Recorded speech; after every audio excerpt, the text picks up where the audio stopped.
महाराष्ट्राचा अपमान होईल. तुमच्यावर टीका केली, तुमच्या कामातल्या पारदर्शकतेबद्दल आवाज उठवला, महाराष्ट्राच्या लोकांच्या जीविताच्या काळजीपोटी बोलल्यानंतर तुम्हाला महाराष्ट्राचा अपमान वाटतो. मेट्रो 3 मुंबईमधली भूमिगत मेट्रोच्या स्टेशनवर छाती इतकं पाणी साठलं, चिखल झाला. महाराष्ट्राचा अपमान हा चिखल दाखवल्यानंतर होतो. पुण्याचं मेट्रो स्टेशन गळत आहे, प्लॅस्टिकच्या बकेट आणून तिथे ठेवाव्या लागत आहेत, तुम्ही उद्घाटन केलं ना, हे दाखवल्यानं महाराष्ट्राचा अपमान होतो. समृद्धी महामार्गाला नदीचं रूप येतं, समृद्धी महामार्गावर लोकांचे जीव जात आहेत, समृद्धी महामार्गामध्ये तुमच्या अधिकाऱ्यांनी उखळ पांढरं केलं, तुमच्या मंत्र्यांनी पैसे खाल्ले, शेतकऱ्यांना मावेजा तुम्ही कमी दिला, हे सांगितल्यानं महाराष्ट्राचा अपमान होतो. मिसिंग लिंकवर बोगदा कोसळला, बांधकाम कोसळलं, दरड कोसळली, हे सांगितल्यानं महाराष्ट्राचा अपमान होतो. छत्रपती शिवाजी महाराजांचा तुम्ही उभा केलेला पुतळा कोसळला, हे सांगितल्यानं महाराष्ट्राचा अपमान होतो.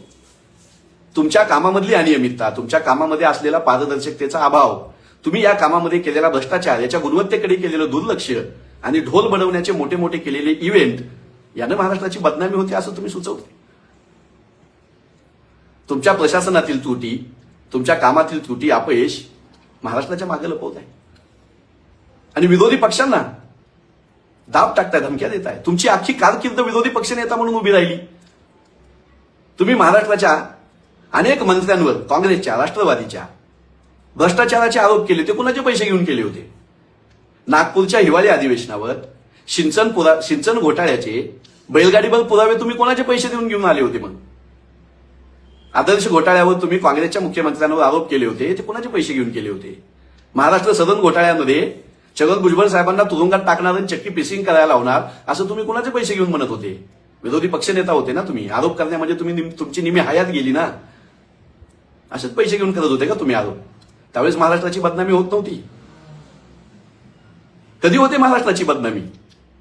छत्रपती शिवाजी महाराजांचं स्मारक करतो म्हणून भूमिपूजन अरबी समुद्रामध्ये करून 12 वर्षानंतर तिथं एक दगडही न ठेवणे, हा महाराष्ट्राचा अवमान आहे. राजकोटच्या किनाऱ्यावर मालवणमध्ये छत्रपती शिवाजी महाराजांचा पुतळा उभा केला आणि तो काही महिन्यात कोसळला, त्यानं शिवाजी महाराजांची बदनामी होते, महाराष्ट्राची बदनामी होते. भगतसिंग कोश्यारी नावाचा वाह्यात वाचाळ माणूस महात्मा ज्योतिबा फुले, सावित्रीबाई फुले यांच्याविषयी गरळ ओकतो आणि त्याला तुम्ही पद्मभूषण किताब देता, त्याला मुख्यमंत्री निवासात बोलून सत्कार करता, त्यानं महाराष्ट्राचा अवमान होतो. महिला मुलींच्या अत्याचारामध्ये महाराष्ट्र 2 नंबरला आला, यानं महाराष्ट्राचा अपमान होतो. आमच्या मराठी भाषिकांवर हिंदी भाषेची सक्ती तुम्ही करताय, यानं महाराष्ट्राचा अवमान होतो. माझ्या महाराष्ट्रामध्ये गुण्यागोविंदानं राहणाऱ्या 18 पगड जातीमध्ये आरक्षणाच्या नावावरून भांडणं लावणाऱ्या तुमच्या माणसांमुळे महाराष्ट्राचा अपमान होतो. तुमचं तो नितेश राणे, संग्राम भंडारे, संग्राम जगताप, नवनीत राणा, नितेश राणे, गोपीचंद पडळकर, ही माणसं ज्यावेळेस महाराष्ट्रामध्ये धर्माच्या नावावरून हिंदू मुस्लिम वाद लावतात, मराठा ओबीसी वाद लावतात, त्यावेळेस महाराष्ट्राची बदनामी होते. देवेंद्रजी, ललित पाटील नावाचा ड्रग्सचा व्यापारी, माझ्या महाराष्ट्राच्या तरुणाईचं भविष्य उद्ध्वस्त करणारा माणूस तुरुंगामध्ये आहे म्हणून सांगता आणि 5 स्टार 3 स्टार हॉटेलमध्ये बसून तो ड्रग्सचा धंदा करतो. तुमच्या पोलिसांना खबर नसते, तुम्हाला गृहमंत्री म्हणून खबर नसते. त्या बातम्यांनी महाराष्ट्राची छितू होते, महाराष्ट्राचा अपमान होतो.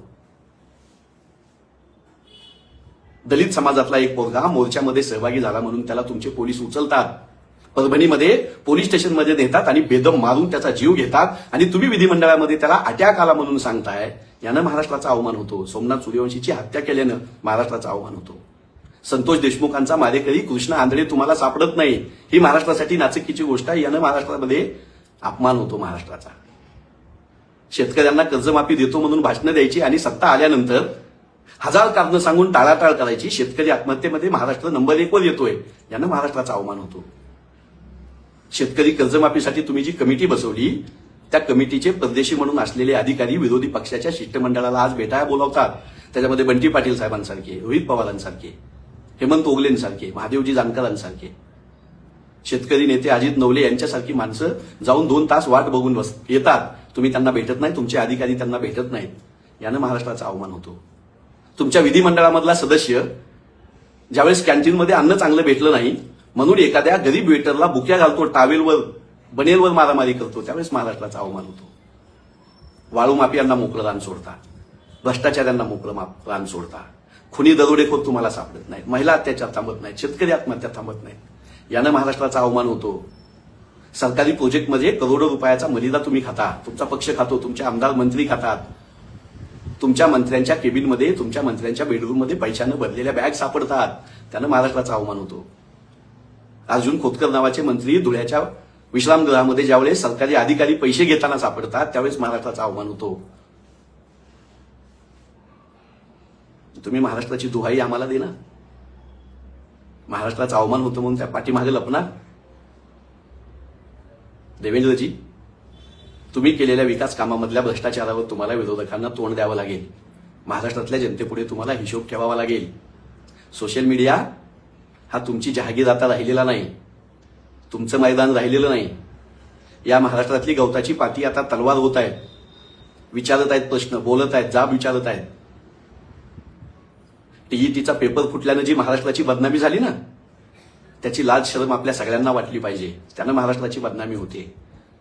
नीटच्या पेपर फुटीमध्ये महाराष्ट्रातली टोळी ज्यावेळेस सापडते ना, त्यावेळेस महाराष्ट्राची बदनामी झालेली असते. महाराष्ट्राची ओळख असलेला शिवसेना पक्ष, महाराष्ट्राची ओळख असलेला राष्ट्रवादी काँग्रेस पक्ष ज्यावेळेस तुम्ही फोडता साम दाम दंड भेद वापरून, त्यावेळेस महाराष्ट्राची बदनामी झालेली असते. ज्यांच्यावर भ्रष्टाचाराचे आरोप केले त्यांना घेऊन ज्यावेळेस तुम्ही मंत्रिमंडळामध्ये शपथ देता, त्यांच्या हातात तिजोरीच्या चाव्या देता, त्यावेळेस महाराष्ट्राची बदनामी झालेली असते. अनेक गणंग माणसांना आपल्या अवतीभोवती ठेवून तुम्ही या राज्यामध्ये विष कालवताय. त्यानं महाराष्ट्राची बदनामी होते. तुम्हाला उत्तरं द्यावी लागतील. तुम्हाला महाराष्ट्रातल्या जनतेच्या प्रश्नाला सामोरे जावं लागेल. हे राज्य हुकुमशाहीचं राज्य नाही. हे राज्य तुम्हाला आंदन दिलेलं नाही. हे राज्य संविधानावर, घटनेवर चालतं, अभिव्यक्ती स्वातंत्र्यावर चालतं. लोक प्रश्न विचारणार. तुम्ही लोकशाहीमध्ये आहात. तुम्ही बादशाह नाही आहात. तुम्ही हिटलर नाही आहात. तुम्ही औरंगजेब नाही आहात. तुम्हाला लोक प्रश्न विचारणार आहेत. तुम्ही चिडचिड करून, धमक्या देऊन, शिव्या देऊन महाराष्ट्रातील जनतेचा आवाज बंद होणार नाही. महाराष्ट्रातली जनता तुमच्या भ्रष्टाचाराचा उभं आलेली जनता आहे. ती आता रस्त्यावर उतरते. ती प्रश्न विचारते. ती शांत नाही बसणार. ती तुमच्या धमक्यांना भीक नाही घालणार. सुसंस्कृत नेते म्हणून तुम्ही पाठ थोपटून घेता ना. विधिमंडळामध्ये अभ्यासू विरोधी पक्ष नेता अशी विरोधवाली तुम्ही अभिमानाने मिरवत होते ना. पहिल्या दिवशी मिसिंग लिंकमध्ये अपघात झाल्यानंतर तुम्ही सांगितलं की ज्या विरोधकांनी महाराष्ट्रामध्ये काहीही विकास केला नाही, कुठलंही इन्फ्रास्ट्रक्चर उभा केलं नाही, त्यांना मी उत्तर देणार नाही. कोणाला उत्तर देणार मग तुम्ही? कोणाच्या समोर तुम्ही जाऊन प्रश्नाची उत्तरं देणार? विरोधकांनी महाराष्ट्राचा विकास केला नाही. वांद्रे वरळी सिलिंग पूल जाताना तुमच्या मनाला प्रश्न पडत नाही, वांद्रे वरळी सिलिंग कुणी उभा केलाय? तडा गेलाय, डागडुजी करावी लागली, समुद्रामध्ये बांधला ना आम्ही. महाराष्ट्रामधले सगळे जुने बोगदे काँग्रेसच्या काळात झालेले आहेत ना. अनेक राष्ट्रीय महामार्ग झाले, धरणं बांधली. उजनीच्या धरणापासून, जायकवाडी धरणापासून कोयना धरणापर्यंत हजारो एकर जमिनीवर कोट्यावधी लिटर पाणी साठेल अशी धरणं बांधली, पाटबंधारे बांधली, रस्ते बांधले, शाळा महाविद्यालय बांधले. 1956ला उभा केलेला छत्रपती शिवाजी महाराजांचा प्रतापगडावरचा पुतळा अजून दिमागात उभा आहे. नाही दिसला तुम्हाला? तुम्ही ज्या शाळेत शिकले असाल, तुमचं लसीकरण ज्या दवाखान्यात झालं असेल, ते सगळं काँग्रेसच्या काळात झालं.